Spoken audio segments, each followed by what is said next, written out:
I had a mantra while I was writing, and it was, I write to preserve my culture and I edit to protect it.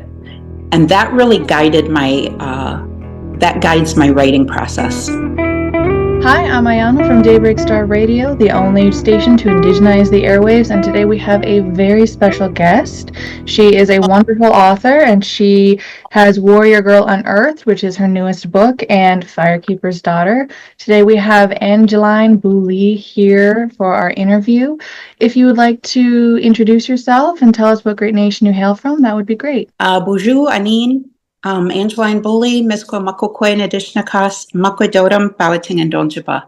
Achimagwech.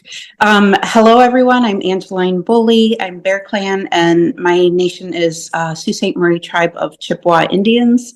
And I'm talking to you from Southwest Michigan today, and not from the Upper Peninsula, which is where my tribe is located and where my stories are set.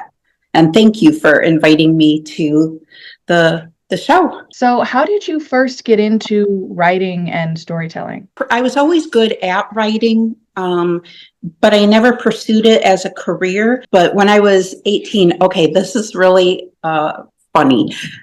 I recently bought a condo loft unit in my hometown, which is where I'm at right now.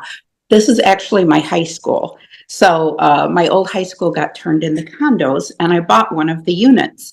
And so it cracks me up that the origin of Firekeeper's Daughter was like here, and that now I'm back. It's like full circle back here. And so my best friend went to a different high school nearby, and she told me about a new boy in all of her classes, and she thought he might be my type, and I was intrigued. So I would ask about him every few weeks. And she told me, no, maybe he wasn't my type because he didn't he didn't join the football team, and he hung out with the really hardcore stoners. So I never met him. But a month before graduation, there was a drug bust in their town. And it turned out that the new boy was actually an undercover police officer. And I remember being blown away by the idea that a young-looking cop could pose as a high school student. And then I thought, well, what if I would have met him? What if we would have liked each other? Or what if it wasn't that he liked me, but he needed my help? Mm-hmm. And so that sparked an idea of, why would some undercover investigation need the help of an ordinary 18-year-old Ojibwe girl?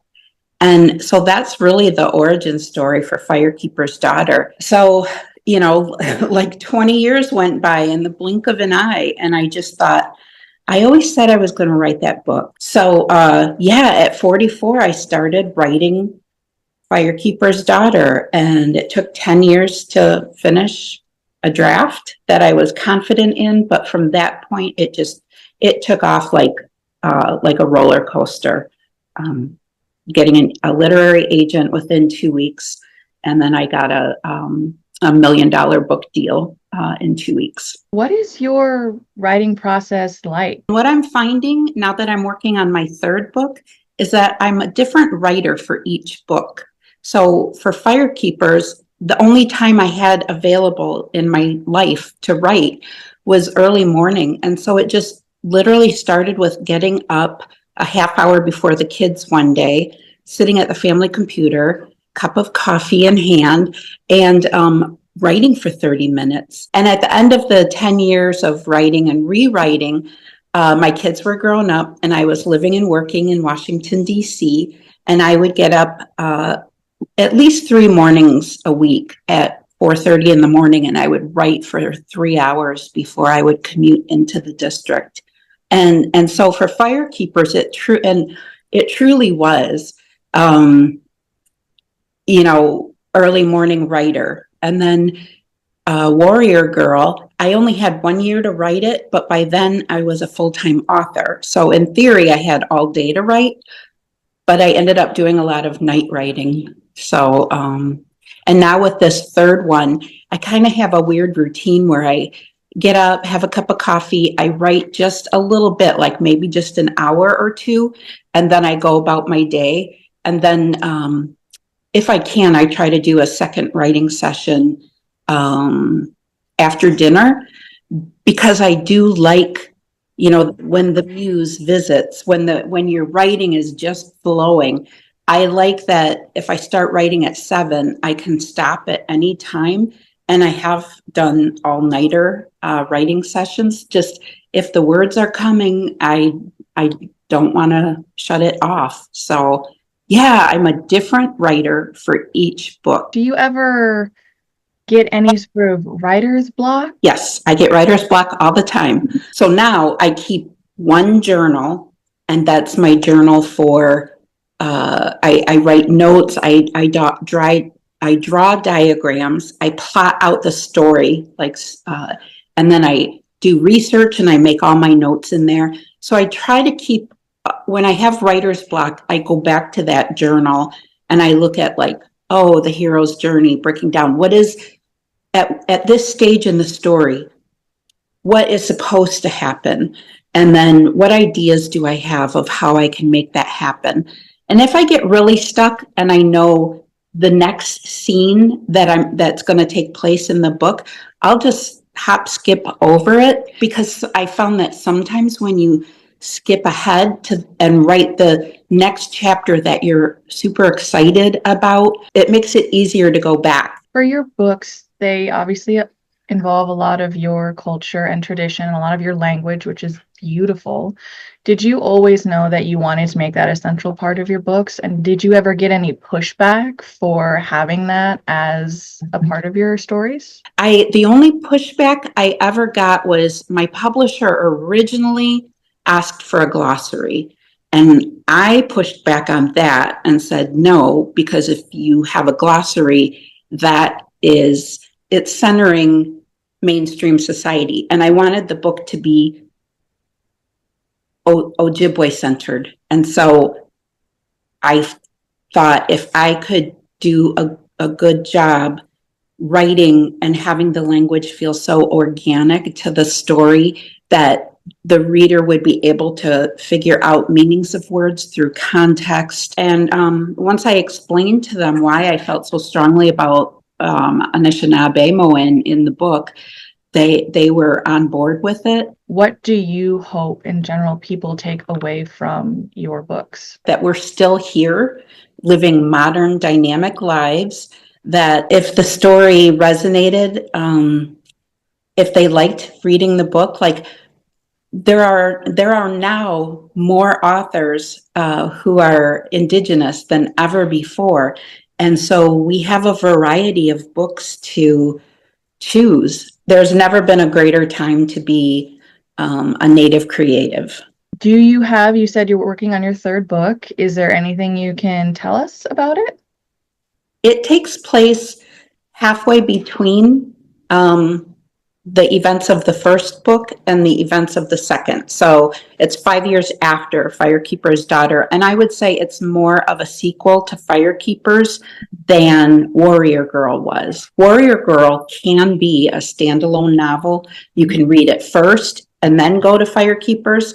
But my 3rd book is going to deal with ICWA, the Indian Child Welfare Act, and trying to tell the story of those lost ones, the ones who find their way back to their community and the ones that don't. That's great. I can't wait to read it. I actually read Warrior Girl Unearthed first and then Firekeeper's Daughter. And so you can really read those in both orders, and it was wonderful and I loved them both.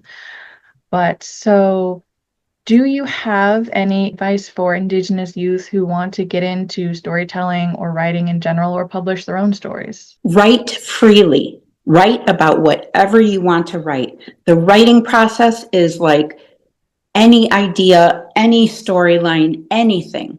That's what writing is. It's an expression of freedom, telling stories in a very creative, free way. Try whatever, try writing at different times of the day. Identify when your peak writing time is, or your peak creativity, when your energy is the highest and hopefully with the fewest distractions. It's in the editing process that you need to go through your story and think about what research do I need to do to maybe make this a little more believable, or most importantly, what aspects, what cultural information am I sharing that maybe I shouldn't? What would my cousin so-and-so think about me talking about this or sharing this teaching? I remember getting a DM from someone. She was from the Southwest. She wrote, "Man, you Northern Indians give too much away." And I had to be like, yeah, because where I chose to pull the curtain over that window was different than the place that she would pull the curtain. That's a reason why representation in literature for children and teens is so important, because we do have those gut checks. We do have like, I always say, like, what would my cousin Deb say? Like, would she get after me about this? People who come into our communities and try to mine our data and teachings and then tell our stories in their way. They don't have that level of accountability to their family and community. And that's why it's so important that stories about our communities has to be told by people from that community, because that's the way you get authenticity and accountability. Or just write for yourself, write the retelling of your favorite story, write the stories you tell yourself, write about your own life. Just get those words down, get that practice down. I was about 19 when I thought, I want to be a writer, and then I didn't get published until I was 37. It takes a long time to get there, and so just practice it, do it. Please write your stories. We have